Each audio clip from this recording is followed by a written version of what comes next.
Es esmu to sācis jau darīt ļoti, ļoti sen, pirms 2 nedēļām, un es to daru katru dienu, katru sestdienu. Tikai sestdienās. Augstums ir tikai tavā informācijā galvā. Pirmajām kārtām nesauc sev pa vidusmēru latvieti, neļauj viņiem sev pateikt, ka es skaists vecīt. Sākumā es cīnījos to, ka man vienmēr aizsala dibens, bet tad es sapratu, ka dibens ir jātrenē arī mājās. Un pēdējā laikā es necīnos ar nevienu dibenu problēmu. Ānus tāds, tu jau viņu pats saprot. Labdien, visi vasarīgie cilvēki. Klāt ir festivāla laiks. Te jau kāds bija uzrakstījis Lauzens. Labi, piešķirsim tādu.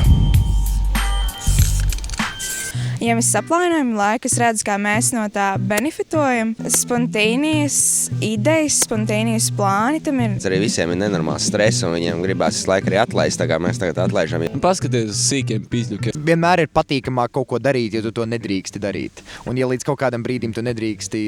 Nekur bišķīt, ja viņi rāda, tad jāskatās. Man ļoti patīk braukt uz festivāliem. Tā vienmēr ir pieredze, kur tu vienkārši uzcel telti, dzīvo mežā un tu vari laist pēdējo zvēru. Mēs esam ieradušies Cēsīs uz sarunu festivāls Lampa. Mēs šeit vismaz studējam 2 burvīgus zintniekus. Te arī smirta kā kaut kādā koncentrācijas nometnē. Manā priekšā ir uzlīmīta, ka te nedrīkst mest tamponus, bunģiņus, kaut kāds krekls un apakšbiks un žilets. Forši, ka var tā uzlādēties un nerunāt ar nevienu, noslēgties. Un kaut kādu internetu pornogrāfiju pārbaudīt. Tātad šeit mēs redzam, kur mans ļoti mīļš kolēģis Arnis Krauss uzstādās, lai filmētu TV3 ziņas. Tā kā sūtat piķi. Ne tikai mums, jo mums viņam ir baigi daudz sasūtīts. Bet arī Arnim sūta piķi.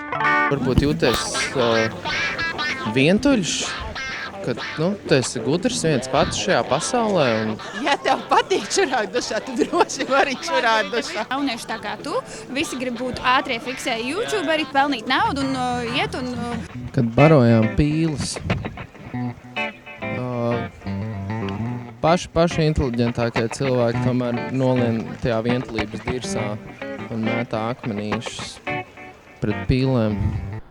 Tātad, lieta un viss štēli diezgan vienkārši. Lauzens mīl dabu, daba mīl lauzeni. To mēs varam redzēt gan matu garumā, gan ādas skaistumā. Tātad, kur ir problēma? Es jums līdz pateikšu. Problēma ir ēdienu izniekošanā. Šita ēdienu izniekošana diezgan liels galvas sāpes rada gan man, gan jums. Tomēr ir veids, kā par to cīnīties. Un vienīgais veids, kā mēs to saprast, kā jau cilvēki mūsdienās, ir caur aplikāciju. Taču mūsu mīļajā galvaspilsētā šādas opcijas nav. Rūpēsimies viens par otru veselību un skriesim lielos maratonus. Sviedros kopā ar brāļiem, ar vīriešiem kopā. Ak, mans Dievs, cik pēc skaisti! Maratona 4. kilometrā esam sākuši fanot par hokeju. Brāļi!